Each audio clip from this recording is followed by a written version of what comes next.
다니엘 12장. 그때 내 민족을 호위하는 큰 군주 미가엘이 일어날 것이요 또 환란이 있으리니 이는 개국 이래로 그때까지 없던 환란일 것이며 그때 내 백성 중 책에 기록된 모든 자가 구원을 받을 것이라.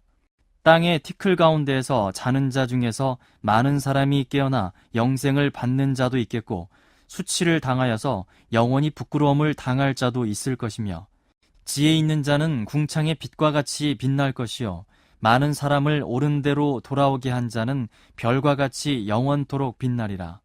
다니엘아, 마지막 때까지 이 말을 간수하고 이 글을 봉함하라. 많은 사람이 빨리 왕래하며 지식이 더하리라. 나 다니엘이 본즉 다른 두 사람이 있어 하나는 강 이쪽 언덕에 섰고 하나는 강 저쪽 언덕에 섰더니 그 중에 하나가 세마포 옷을 입은 자 곧 강물 위쪽에 있는 자에게 이르되 이 놀라운 일의 끝이 어느 때까지냐 하더라. 내가 들은즉 그 세마포 옷을 입고 강물 위쪽에 있는 자가 자기의 좌우 손을 들어 하늘을 향하여 영원히 살아계시는 이를 가리켜 맹세하여 이르되 반드시 한때 두때 반때를 지나서 성도의 권세가 다 깨지기까지이니 그렇게 되면 이 모든 일이 다 끝나리라 하더라. 내가 듣고도 깨닫지 못한지라 내가 이르되 내 주여 이 모든 일의 결국이 어떠하겠나이까 하니 그가 이르되 다니엘아 갈지어다 이 말은 마지막 때까지 간수하고 봉함할 것임이니라. 많은 사람이 연단을 받아 스스로 정결하게 하며 희게 할 것이나 악한 사람은 악을 행하리니 악한 자는 아무것도 깨닫지 못하되 오직 지혜 있는 자는 깨달으리라. 매일 드리는 제사를 폐하며 멸망하게 할 가증한 것을 세울 때부터 1290일을 지낼 것이요 기다려서 1335일까지 이르는 그 사람은 복이 있으리라. 너는 가서 마지막을 기다리라. 이는 내가 평안히 쉬다가 끝날에는 내 몫을 누릴 것임이라. 오늘은 구원의 지혜가 있습니까? 라는 제목으로 함께 말씀을 나누고자 합니다. 오늘 본문은 다니엘서 마지막입니다. 이 다니엘서 마지막 주제는 지혜로서 마무리하고 있다. 이제 이렇게 볼 수 있습니다. 이 지혜는 무엇인가?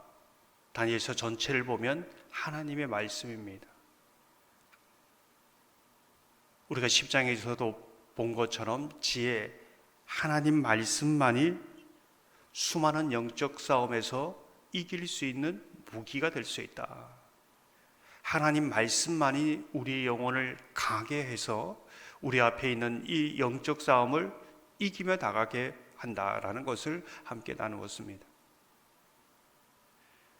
오늘 이 지혜의 말씀을 얘기하면서 이 지혜의 말씀은 봉해져 있다 이렇게 말씀하고 있습니다. 누구나 깨달을 수 있는 것이 아니라는 것이지요. 10절을 보면 이렇게 말씀합니다. 많은 사람이 연단을 받아 스스로 정결하게 하며 희게 할 것이나 악한 사람은 악을 행하리니 악한 자는 아무것도 깨닫지 못하되 오직 지혜 있는 자는 깨달으리라.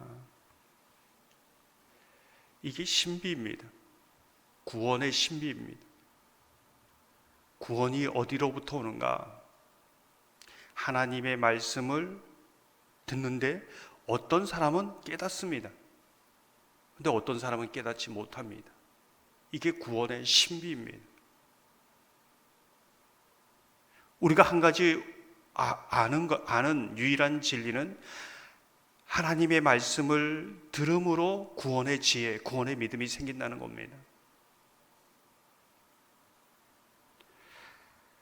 하나님의 지혜의 말씀을 듣고 내가 깨달았는가, 깨닫지 못했는가 구분하는 유일한 기준점이 하나가 있다. 이제 이것을 말해주고 있습니다. 그것이 무엇인가? 환난입니다. 고난입니다. 그 사람이 정말 고난 속에 고난 한가운데 있을 때에 그 신앙이 드러난다는 것이죠. 환난 속에서 지혜 있는 자는 그 환난을 연단으로 이제 받아들이는 것이죠. 그 환난을 통해서 스스로를 정결하게 하고 오히려 하나님을 경외함으로 나아가는 그런 과정으로 삼는 사람이 정말 하나님의 지혜를 깨닫는 사람이다. 이렇게 이제 말씀하고 있습니다. 하나님의 지혜를 깨닫지 못한 사람은 환난 속에 하나님을 원망합니다. 하나님을 믿지 못합니다. 자기의 옳은 대로 악을 행하며 살아간다. 이제 이렇게 말씀하고 있습니다. 여기에서 완전히 믿는 사람과 믿지 않는 사람, 믿는 사람 가운데서도 이제 이 부분이 이제 드러난다는 것이지요. 1절을 보면 이렇게 말씀합니다. 환난이 있으리니 지혜 있는 자와 없는 자는 환난이 동일하게 있다. 그 환난 때에 이 환난으로 인해서 구원이 구분되어진다라는 것을 보여주고 있습니다. 1절 후반절을 보면 또 환난이 있으리니 이는 개국 이래로 그때까지 없던 환난일 것이며 그때 내 백성 중 책에 기록된 모든 자가 구원을 받을 것이라. 환난을 통해 지혜를 배운 자, 그 지혜가 구원하는 지혜가 된다. 환난 가운데 다 떨어져 나간다. 이제 이 말씀이지요. 4절을 보면 이렇게 말씀합니다. 다니엘아, 마지막 때까지 이 말을 간수하고 이 글을 봉함하라. 많은 사람이 빨리 왕래하며 지식이 더하리라. 하나님의 지혜가 있는 사람은 이 환난 때가 다 지나가기까지 인내하며 기다립니다. 결국 자신의 몫을 받는 것이지요. 그 환난 때에 진리를 찾기 위해서 기다리며 인내합니다.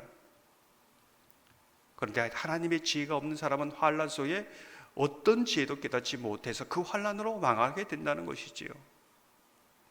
그러면서 오늘 이렇게 말씀합니다. 이 환난을 하나님의 지혜로 하나님의 진리를 따라서 통과하는 사람, 스스로 정결하게 하며 하나님 앞에 경외함을 배우는 사람은 궁창의 빛과 같이 빛나는 별과 같은 인생을 살게 될 것이다. 이게 하나님의 사람들이다. 이렇게 말씀하고 있습니다. 3절을 보면 지혜 있는 자는 궁창의 빛과 같이 빛날 것이요 많은 사람을 옳은 대로 돌아오게 한 자는 별과 같이 영원토록 빛나리라.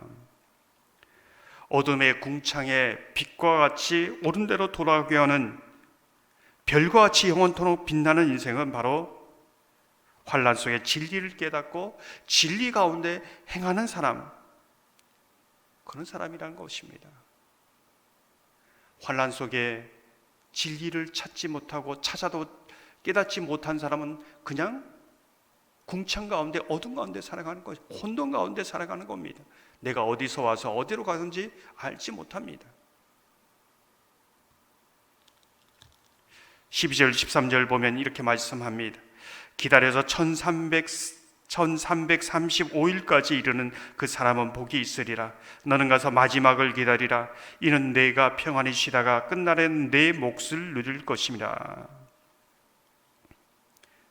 환난 때에 인내하며 기다리며 하나님의 말씀이 이루어지고 그 하나님의 말씀을 믿고 의지하는 자에게 반드시 하나님이 보상해 줄 것을 믿고 나가는 것이, 이게 하나님의 사람이다.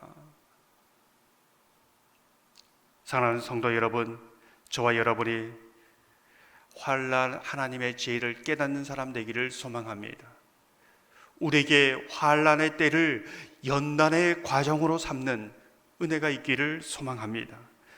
그래야 더 순전함으로 하나님을 경외하는 법을 배우고 하나님께 순종하는 법을 배워가기를 소망합니다. 고난 가운데 정말 하나님을 원망하고 상황을 탓하는 인생이 아니라 하나님의 지혜를 깨달아 이 환난의 때에 하나님을 만나는 은혜가 있기를 소망합니다. 그리하여 여러분의 인생이 하나님의 구원의 지혜를 가지고 궁창의 빛같이 빛나는 밤하늘에, 어두운 밤하늘에 빛나는 별과 같이 그렇게 빛나는 인생, 복된 인생 되기를 주님의 이름으로 축원합니다. 이 시간 말씀을 생각하면서